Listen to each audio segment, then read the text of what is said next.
Welcome to Quora Anonymous. If this is your first time and you like the video, please like and subscribe. If you would like to read along, turn on closed captioning with the 3 dots in the upper right corner. Now, let's begin. What is the most bizarre lawsuit you know that ever happened in the US? I would have to say these 3 are tied for first place.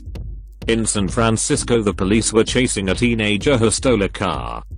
The kid crashed into a phone booth where someone was making a phone call. The kid had no money, so it wouldn't be worthwhile to sue him. He couldn't sue the police. So he sued the phone company for putting the phone booth in a dangerous location, and the jury gave him a settlement. A man takes his family to a movie in Kansas. When they get home, they find a burglar lying on the floor with a broken leg.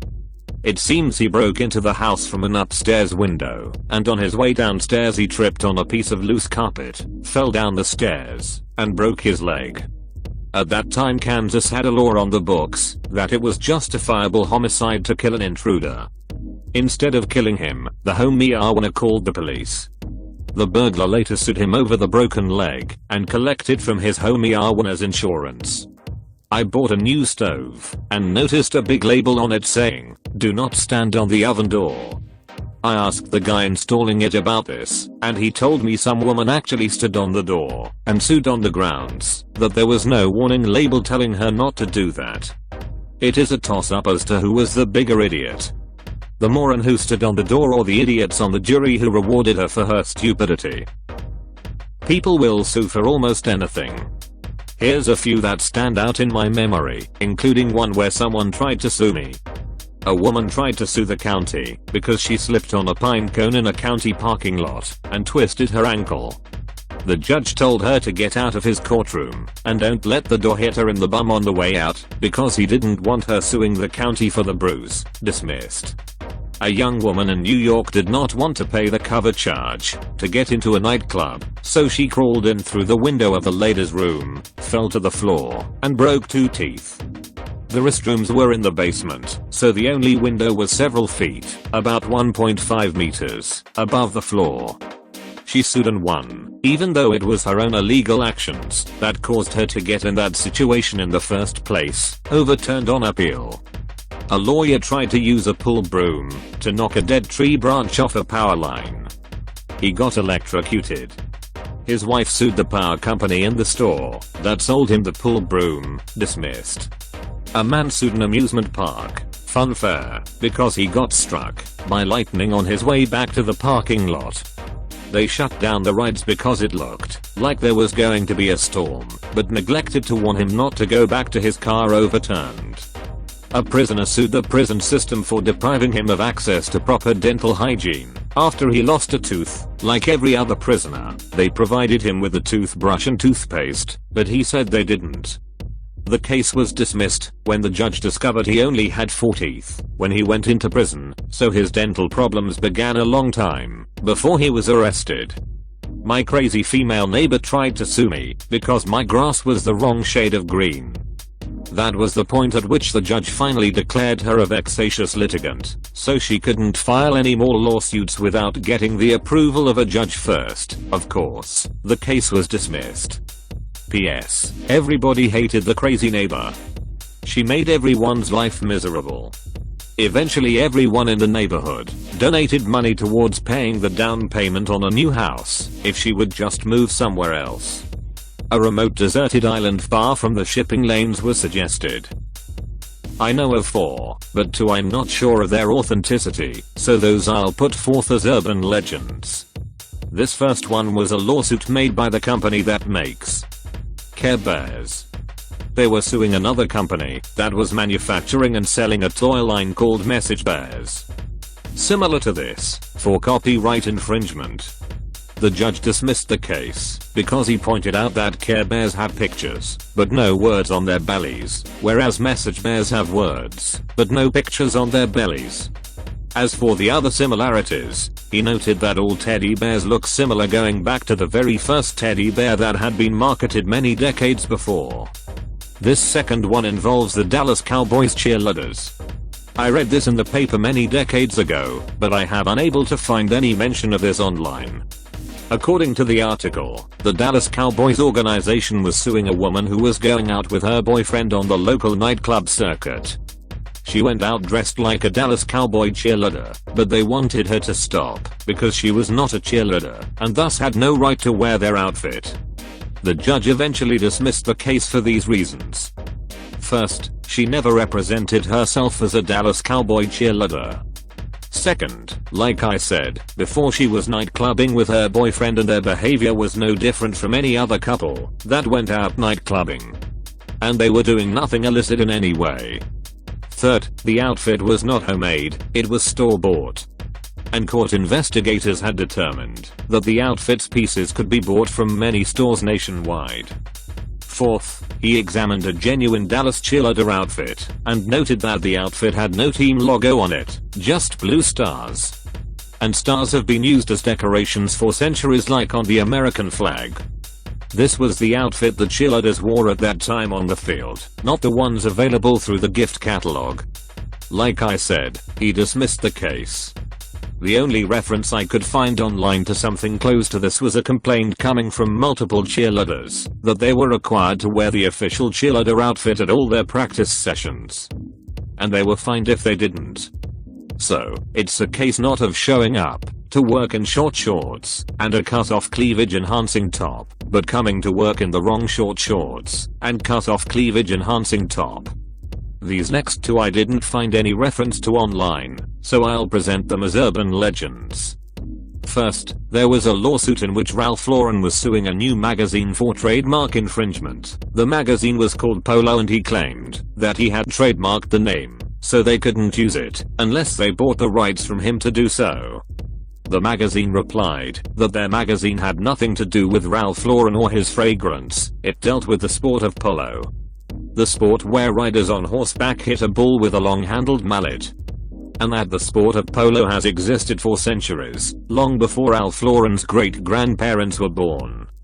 Lauren won the case, but the magazine kept on suing, because the magazine claimed that Lauren couldn't hold a trademark based on an established sport like polo. The magazine eventually lost the lawsuit. Sorry about this going outside the USA, but this is a great story. The second urban legend lawsuit takes place in France. A French perfume company had created a new fragrance and decided to give it a number for a name. I guess it was number sounds like word case, like 8 equals 8 but in French. So they began an ad campaign, but discovered to their horror that the number was already being displayed on the sides of a fleet of trucks. It was a business in which the business owner bought manure from cattle farms and resold the manure to fertilizer manufacturers. The perfume company brought a lawsuit against him in order to get the number off his trucks, but he replied that he had every right to display the number because it was the phone number of his business. It went to court. In court, the man produced papers from the phone company showing that he had had that phone number for many years. Long before the name of the perfume had been decided upon and years before the perfume itself had been created. Plus, he had not requested his number. The phone company had assigned him that phone number years earlier.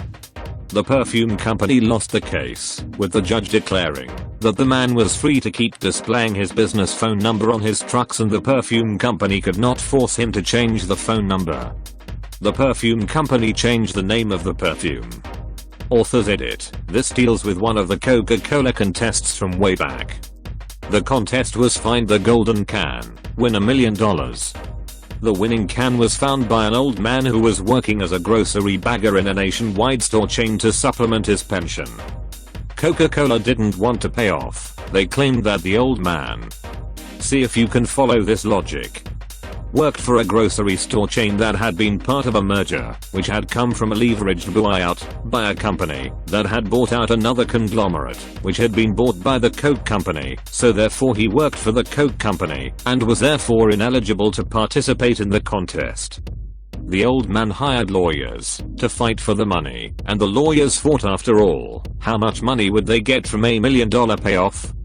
The lawyers presented these two arguments to the court. First, that they had contacted the eyes and obtained copies of all the income tax forms he had ever filed, and could prove to the court that the man had never worked for the Coca-Cola company, or its bottlers, nor as a salesman, nor driving a truck that transported any Coke product. And second, if Coca-Cola was going to insist that the old man worked for them via a company, then Coke had to prove it by producing the paperwork detailing exactly what his work for the company was. There was no such paperwork, of course. Relatives of the old man made statements to the media, one saying that if Coke's statement was true, then that would make roughly 1/4 to 1/3 of the entire population of the USA ineligible to participate in any Coke contest. And another one said that if they kept insisting the old man worked for the Coca-Cola company, then they would have to under law give him the benefits all Coke employees get, including full retirement, as well as the benefits from all the companies that linked Coca-Cola to the grocery store chain. Coke settled and changed the rules for its sweepstakes. In a small East Texas town, a saloon owner decided to build a bar next to a Baptist church. Now those who have ever lived in Texas know that zoning is abhorred in that state, so this would be credible. So the parishioners decided to start a prayer circle that God would intervene in the construction of the bar. One night a storm blew in, lightning struck the saloon and burned it to the ground. The owner got wind that the church was praying for something to happen to his establishment, so he sued the church. The church members were furious and said no way did they cause that fire. So as the East Texas judge started the hearing, he began with, "Okay, before I get started, I want to establish some facts in the case. Here is a saloon owner who believes in the power of prayer, and an entire Baptist church that doesn't. Not sure how he ruled, but this was a true story in a recent bar bulletin. I once had a customer try to sue me because he was offended by a movie. In 1988, the controversial movie Last Temptation of Christ caused a lot of protests, and I was one of the lucky people who had to deal with those protests as well as keeping my staff safe. One customer was so offended by the movie that he decided to sue the director, cast, distribution company, cinema chain, and me for doing my job as a theater manager. The guy walked into my lobby one evening with a sheriff deputy at his side, and he handed me a subpoena. Fortunately, he spelled my name wrong, so I waved over the deputy, explained that the person in the document was not me, confirmed by showing the deputy my driver license. The deputy nodded, apologized for the inconvenience, turned to the man, and told him flatly, "That's not him." The man was outraged, and when he realized he needed to get my name right, demanded I give him my name. I declined. For the next 2 weeks this guy would show up, or call the theater, trying to find out my name, like a modern version of Rumpelstiltskin. Fortunately, I got along well with my employees, and the guy was more than slightly a jerk. So he never got that information. One evening, for example, I was in the box office making change for the cashier, and she answered the phone. "My manager's name?" I heard her say. "Okay, here's how you spell it, M-I-C-K-E-Y. M-O-U-S. Hello?" He hung up. It was actually a fun experience after his first attempt. Bagley vs. Bagley, a case in which a woman winds up suing herself for causing the death of her husband. In Utah, the personal representative of a decedent can sue the person who caused the death for damages. Here, that person happened to be the wife, who had caused the car accident that killed her husband. Acting on behalf of her late husband's estate, she sued herself to get at potential insurance proceeds. Then, in her individual capacity as her husband's heir, she joins the litigation because she has an interest in any proceeds. So you have Bagley-1, the personal representative, and Bagley-2, the decedent's heir, suing Bagley-3, the wife who caused her husband's death. She wound up as 3 parties in the case. Bizarre. Edited to at, the Utah Supreme Court decided that she was allowed to be 3 parties in this suit late October 2016. I couldn't find an update, so it's either been settled or is still in active litigation at the trial court level. Definitely Hermesman vs Sear. Colleen Hermesman was a 16-year-old babysitter for Shane Sear, a 12-year-old boy. For some reason, Hermesman decided to have a sexual relationship with a 12-year-old kid. When Sear turned 13, he got Hermesman pregnant. Hermesman was 17 when she got pregnant. Keep in mind that the age of consent in Kansas, the state where this occurred, is 16. Meaning that Colleen Hermesman raped Sear, as he can't legally consent. The logical thing to do is punish Hermesman for raping a 12-year-old kid, but that isn't what happened. Hermesman sued Sear for child support. And she won. Do I even need to explain how stupid that is? She raped someone, then sued the rape victim, and got money from him. Say I steal your car, and when driving away from your home, I crash it, and break my arm. Should you pay for my hospital bills? No? I thought so. This list could essentially go on forever. Americans are a grossly litigious group attempting to get money from anything they come across, in particular not taking any responsibility for their own actions or stupidity. Early in my life I was employed as an electrical meter reader. There is a legal tort dealing with every property to provide safe access to the meters. Dogs were the biggest obstacle. I was bitten over 100 times in 5 years working there. One of my co-workers would have as many as 5 concurrent lawsuits going at one time pertaining to dog bites. Each case would pay at least $5,000. I myself was disgusted by this, since I knew the wounds she suffered were never severe enough to take legal action. The company we worked for up front declared that lawsuits were independent of them. Imagine if I would have taken every dog bite I suffered to legal recourse. Here are a number of the ridiculous which translates into the bizarre. My favorite is Mr. Coke Is It. There are between 760,000 and 1,100,000 lawyers practicing in the United States, or roughly one lawyer for every 300 people. Starbucks, the world's largest coffee chain, was hit by 2 class action lawsuits over how much Java is in their cups. One says there's a 1/4 inch too much steamed milk instead of coffee. Another says there's too much ice in, you guessed it, the iced coffee. MasterCard has raised more than $30 million for cancer research, and that was too much for one card member, who sued claiming the company continued fundraising after the original $4 million goal was met. The legal costs of raising more money for a good cause? Sadly, not priceless. Walking while texting is now common. But it turned into a payday for a Georgia woman. She walked right into a ladder, causing her phone to hit her forehead.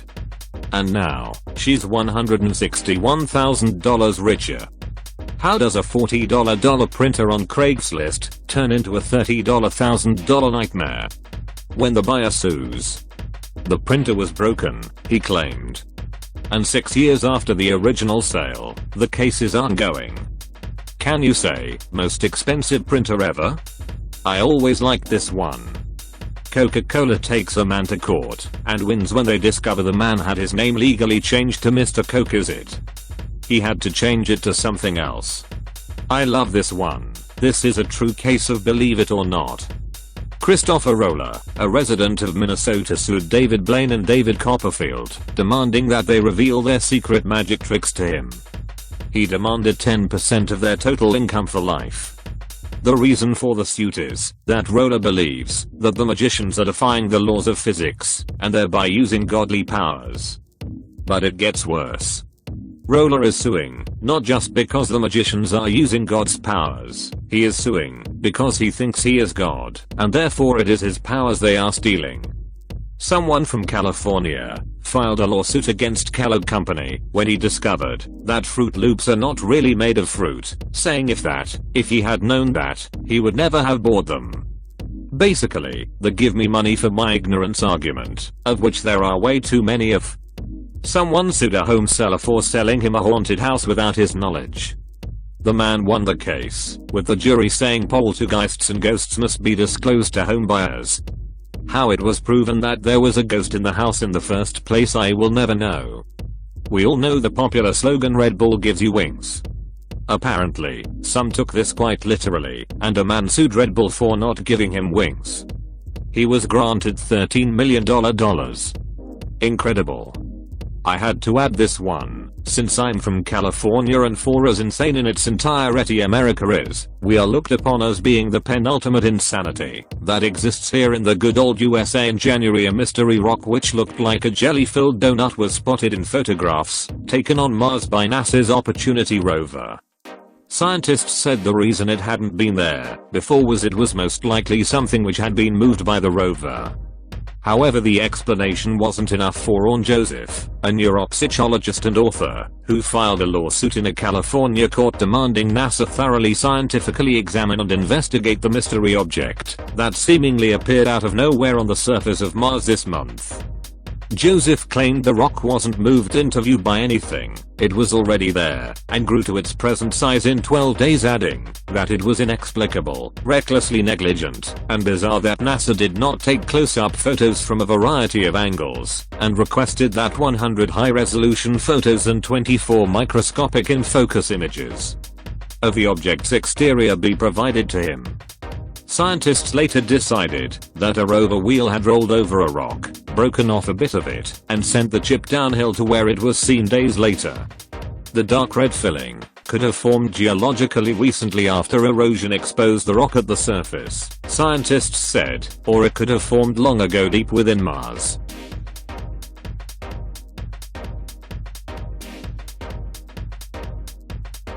If you made it this far, you owe it to yourself to subscribe.